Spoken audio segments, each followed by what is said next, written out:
ಇವತ್ತಿನ ಚರ್ಚೆ ವಿಷಯ ನಾವು ತೆಗೆದುಕೊಂಡಿರುವಂಥದ್ದು ಸಿದ್ದು ನಾಟ್ ಔಟ್ ಪ್ರಶ್ನೆ ಚಿಹ್ನೆ ಜೊತೆಗೆ.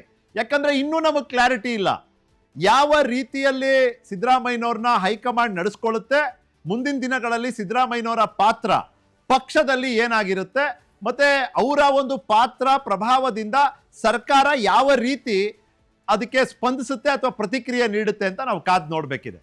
ಈಗಾಗಲೇ ಇದೇ ವರ್ಷದ ಒಂದು ತಿಂಗಳ ಹಿಂದೆ ಹೆಚ್ಚು ಕಮ್ಮಿ ಅವರು ಮಂಡ್ಯದಲ್ಲಿ ಮಾತನಾಡಬೇಕಾದ್ರೆ ಏನಂದ್ರು, ನಿನ್ನೆಯ ಒಂದು ಕಾರ್ಯಕ್ರಮದಲ್ಲಿ ಸಿದ್ದರಾಮಯ್ಯನವರು ಮಾತನಾಡಬೇಕಾದ್ರೆ ಅಲ್ಲಿ ಏನಂದ್ರು. ಇದು ಕೇವಲ ಮಾಜಿ ಮುಖ್ಯಮಂತ್ರಿಗಳ ಮಾತನಾಡುವಂಥ ಒಂದು ಧಾಟಿಯ ಒಂದು ಶೈಲಿ ಅಂತ ನಾವು ಇಡ್ಲಿಕ್ಕೆ ಆಗೋದಿಲ್ಲ ಇದು. ಯಾಕಂದ್ರೆ ಅವ್ರು ಹೇಳ್ತಿರೋದ್ರ ಹಿಂದೆ ಒಂದು ಸ್ಟೋರಿ ಇದೆ. ಅದನ್ನ ಈ ಚರ್ಚೆ ಅವಧಿಯಲ್ಲಿ ನಿಮ್ಮ ಮುಂದೆ ತರೋ ಪ್ರಯತ್ನವನ್ನ ಮಾಡ್ತೀನಿ. ಇನ್ನು ಮುಂದುವರಿಯೋದಕ್ಕೂ ಮುಂಚೆ ಸಿದ್ದರಾಮಯ್ಯನವರು ಇಲ್ಲಿವರೆಗೂ ಬೇರೆ ಬೇರೆ ಸಂದರ್ಭಗಳಲ್ಲಿ ಕೊಟ್ಟಂತ ಹೇಳಿಕೆಗಳು ಪ್ಲೀಸ್.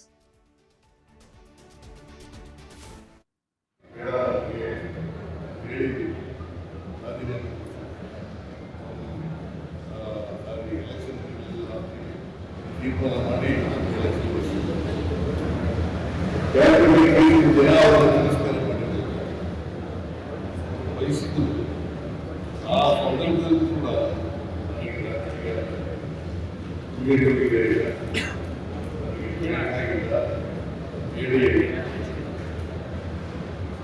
ಅವರು ಹೇಳಿ ನಾನು ಈಗಲೂ ಎಂ.ಎಲ್.ಎ. ಆಗಿದ್ದೀನಿ. 10 ವರ್ಷ ಮುಂದಕ್ಕೂ 10 ವರ್ಷ ಇನ್ನು ಮತ್ತೆ 2028ಗೆ ನಾನು ಚುನಾವಣೆಯಲ್ಲಿ ಸ್ಪರ್ಧೆ ಮಾಡಲ್ಲ. 28ಕ್ಕೆ ಆಗು ಸರ್ ತಾವು ಮುಖ್ಯಮಂತ್ರಿ ಬಂದು ಕರ್ನಾಟಕ ಮಾಡ್ತಾ ಇದ್ದಾರೆ ನೋಡೋಣ.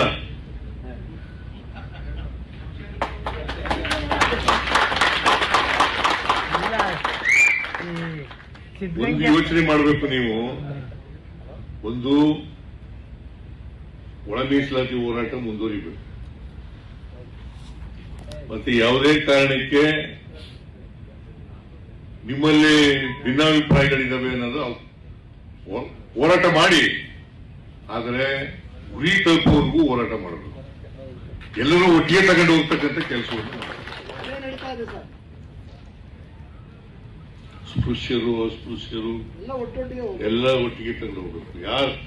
ಯಾರ ಅವಕಾಶಗಳಿಂದ ವಂಚಿತರಾಗಿದ್ದಾರೆ ಅವರೆಲ್ಲರೂ ಕೂಡ ಒಟ್ಟಿಗೆ ಹೋಗ್ತಕ್ಕಂಥ ಕೆಲಸವನ್ನು ಮಾಡಬೇಕು. ಅದೇ ನಮ್ಮ ಉದ್ದೇಶ.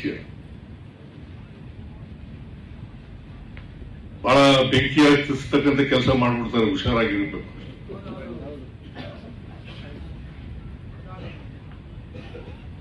ಅದರಿಂದ ನಿಮ್ಮ ಈ ವಿಚಾರ ಸಂಕಿರಣದಲ್ಲಿ ಏನ್ ಬರ್ತದೆ ಇವತ್ತು ಸಾಯಂಕಾಲದವರೆಗೂ ನಡೀತದ. ನಾನೀಗ ಹೋಗಿ ದಯಮಾಡಿ ನನಗೆ 28ಕ್ಕೆ ಆಗು ಸರ್ ತಾವು ಮುಖ್ಯಮಂತ್ರಿ ಬಂದು ಕರ್ನಾಟಕ ಮಾಡ್ತಾ ಇದ್ದಾರೆ ನೋಡೋಣ. ಅಂದ್ರೆ ಇದನ್ನ ನಾವು ಕೇವಲ ಮಾಜಿ ಮುಖ್ಯಮಂತ್ರಿಗಳು ಅವ್ರದ್ದೊಂದು ವಿಭಿನ್ನವಾದ ಶೈಲಿ ಇದೆ ಮಾತಿನಲ್ಲಿ, ಬಾಡಿ ಲ್ಯಾಂಗ್ವೇಜ್ ಆಗಲಿ ಅವರ ಲ್ಯಾಂಗ್ವೇಜ್ ಆಗಲಿ ಅವ್ರದ್ದೊಂದು ವಿಭಿನ್ನವಾದ ಶೈಲಿ ಇದೆ. ಅದರಲ್ಲಿ ಕೆಲವೊಮ್ಮೆ ಉಡಾಫೆ ಉತ್ತರ ಅಂತಾನು ಅನ್ನಿಸ್ಬೋದು, ಆದ್ರೆ ಇದು ಹಾಗಿರ್ಲಿಲ್ಲ. ಬಹಳ ಒಂದು ಸೆಕೆಂಡ್ ಪಾಸ್ ಕೂಡ ತಗೋತಾರೆ. ಅಲ್ಲಿದ್ದಂಥ ಅಭಿಮಾನಿ ಒಬ್ರು ಅವ್ರ ಬೆಂಬಲಿಗರೊಬ್ರು ಕೇಳೋ ಪ್ರಶ್ನೆಗೆ ಅವರು 1 ನಿಮಿಷ ಪಾಸ್ ತಗೊಂಡು ಅದಾದ್ಮೇಲೆ ಉತ್ತರ ಕೊಡ್ತಾರೆ, ನೋಡೋಣ ಅಂತ. ಹಾಗಾಗಿ ಒಂದು ಹೊಸ ಚರ್ಚೆಯನ್ನ ಇದು ಹುಟ್ಟಾಕ್ತಾ ಈ ಚರ್ಚೆಯ ವಿಸ್ತಾರವನ್ನ ನಿರ್ಧರಿಸುವಂತ ಪ್ರಮುಖ ಪ್ರಶ್ನೆಗಳು ನಿಮ್ಮ ಮುಂದೆ. ಇಲ್ಲಿವರೆಗೂ ನಿಗೂಢ ಮೌನ ವಹಿಸಿರುವ ಸಿದ್ದರಾಮಯ್ಯನವರು ಹೇಳಿಕೆಯ ಮೂಲಕ ಹೈಕಮಾಂಡಿಗೆ ಕೊಟ್ಟಿರುವಂತ ಸಂದೇಶ ಏನು, ಹೈಕಮಾಂಡ್ ಅವ್ರ ಮೇಲೆ ಅಸಮಾಧಾನ ಇದೆ ಸಿದ್ದರಾಮಯ್ಯನವ್ರಿಗೆ ಅನ್ನೋದಕ್ಕೆ ಕೆಲವು ಉದಾಹರಣೆಗಳಿದೆ. ಅದನ್ನು ಕೂಡ ಈ ಚರ್ಚೆ ಅವಧಿಯಲ್ಲಿ ನಾವು ಮಾಡ್ತೀವಿ. ಇನ್ನ ಬಿಜೆಪಿ ಮತ್ತು ಕಾಂಗ್ರೆಸ್ ಬಿಜೆಪಿ ಮತ್ತು ಕಾಂಗ್ರೆಸ್ ಯಡಿಯೂರಪ್ಪ ಮತ್ತು ಸಿದ್ದರಾಮಯ್ಯನವರ ವಿಷಯದಲ್ಲಿ ಎದುರಿಸ್ತಿರುವಂತ ಸಮಸ್ಯೆಯಲ್ಲಿ ಸಾಮ್ಯತೆ ಇದೆಯಾ ಅಂತ. ಇವ್ರನ್ನ ಬಿಟ್ಟು ರಾಜಕಾರಣ ಮಾಡಂಗಿಲ್ಲ ಕರ್ನಾಟಕದಲ್ಲಿ. ಹಂಗಂದ್ಬಿಟ್ಟು ಇವ್ರನ್ನ ಸೇರಿಸ್ಕೊಂಡು ಕೇಂದ್ರ ಬಿಂದು ಮಾಡಿದ್ರೆ ಭವಿಷ್ಯ ದೃಷ್ಟಿಯಿಂದ ಅದು ಒಳ್ಳೇದಲ್ಲ. ಇವ್ರನ್ನ ಇವತ್ತು ಬಿಟ್ಟು ರಾಜಕಾರಣ ಮಾಡಿದ್ರೆ ವರ್ತಮಾನ ದೃಷ್ಟಿಯಿಂದ ಅದು ಒಳ್ಳೇದಲ್ಲ. ಮಾಡೋದಾದ್ರೂ ಏನಪ್ಪಾ ಅಂತ ಕಾಂಗ್ರೆಸ್ ಮತ್ತೆ ಬಿಜೆಪಿಯ ರಾಷ್ಟ್ರೀಯ ನಾಯಕತ್ವ ಇಬ್ಬರಿಗೂ ತಲೆ ಬಿಸಿ ಆಗಿರುವಂತದ್ದು ಈ ರಾಜಕೀಯ ಹಿರಿಯರ ಒಂದು ಸಮಸ್ಯೆ. ಇನ್ನು ಮಾಜಿ ಮುಖ್ಯಮಂತ್ರಿಗಳು ಪ್ರಸ್ತಾಪಿಸಿರುವಂತಹ ವಿಷಯಗಳ ಹಿಂದಿನ ರಾಜಕೀಯ ತಂತ್ರ ಸರ್ಕಾರವನ್ನ ಇಕ್ಕಟ್ಟಿಗೆ ಸಿಲುಕಿಸಬಹುದಾ? ನೋಡಿ, ಸಾಮಾಜಿಕ ನ್ಯಾಯ ಅನ್ನೋದು ಸಿದ್ದರಾಮಯ್ಯನವರ ರಾಜಕೀಯದ ಒಂದು ಬುನಾದಿ ಅಂತ ಹೇಳಿದ್ರೆ ತಪ್ಪಾಗ್ಲಿಕ್ಕಿಲ್ಲ, ಒಂದು ಅಡಿಪಾಯ ಅದು. ಆ ಸಾಮಾಜಿಕ ನ್ಯಾಯದ ವಿಷಯದಲ್ಲೇನೆ ಮಾತನಾಡ್ತಾ ಬಂದಿದ್ದಾರೆ. ನಿನ್ನೆ ನಡೆದಂತ ಕಾರ್ಯಕ್ರಮ ಕೂಡ ಅದಕ್ಕೆ ಸಂಬಂಧಪಟ್ಟಿದ್ದೆ, ಒಳ ಮೀಸಲಾತಿ ಬಗ್ಗೆನೇ ಚರ್ಚೆ. ಆದ್ರೆ ಸೆಪ್ಟೆಂಬರ್ 6ನೇ ತಾರೀಕು ಅವ್ರು ಮಾಡ್ತಿರುವಂತ ಕಾರ್ಯಕ್ರಮ ಎಂತದ್ದು? ಅಹಿಂದ ಅಲ್ವಲ್ಲ ಅದು. ಅಲ್ಲಿ ಏನ್ ಮಾಡಕ್ ಹೊರಟಿದ್ದಾರೆ, ಅದ್ರ ಮೂಲಕ ಏನ್ ಸಂದೇಶ? ಮಾತಾಡೋಣ. ಸಿದ್ದರಾಮಯ್ಯನವರು ಯಾವುದೇ ಅಮೂಲಾಗ್ರ ಕ್ರಮಕ್ಕೆ ಮುಂದಾಗದಿರೋದಕ್ಕೆ ತಮ್ಮ ಮಗನ ರಾಜಕೀಯ ಭವಿಷ್ಯ ಕಾರಣವಾಗಬಹುದಾ?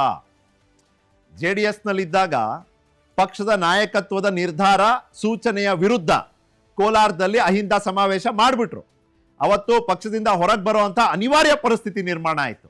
ಅವತ್ತು ಅವ್ರ ಭವಿಷ್ಯ, ಅವ್ರ ಕೈಯಲ್ಲಿ ಆರೋಗ್ಯ ಇತ್ತು, ಜೊತೆಯಲ್ಲಿ ವಯಸ್ಸಿತ್ತು, ಮಾಡಿದ್ರು. ಇವತ್ತು ಅದೇ ಪರಿಸ್ಥಿತಿ ಇಲ್ಲ. ಇನ್ಫ್ಯಾಕ್ಟ್ ಮಂಡ್ಯದಲ್ಲಿ ತಾವೇ ಮಾತಾಡ್ಬೇಕಾದ್ರೆ ಅವರೇ ಹೇಳ್ಕೊಂಡ್ರಲ್ಲ, ನನಗೆ ವಯಸ್ಸಾಗ್ತಾ ಇದೆ, ಮುಂದಿನ ಚುನಾವಣೆ ಅಷ್ಟೊತ್ತಿಗೆ ನನಗೆ 81, 82 ಆಗಿರುತ್ತೆ, ಅದೇ ಒಂದು ಉತ್ಸಾಹ, ಆ ಒಂದು ಎನರ್ಜಿ ಇವತ್ತು ಇಲ್ಲ ಅನ್ನೋ ಒಂದು ಮಾತನ್ನ ಅವರೇ ಹೇಳ್ಕೊತಾರೆ. ಹಾಗಾಗಿ ಆ ಮಾತು ಹೇಳಿದಂತ ಸಿದ್ದರಾಮಯ್ಯನವರು 1-1.5 ತಿಂಗಳ ಅವಧಿಯಲ್ಲಿ ಈ ಮಾತು ಹೇಳೋದಕ್ಕೆ, ಈ ಬದಲಾವಣೆಗೆ ಕಾರಣ ಏನು, ಈ ಬದಲಾವಣೆಯ ಪರಿಣಾಮ ಏನೇನಾಗ್ಬೋದು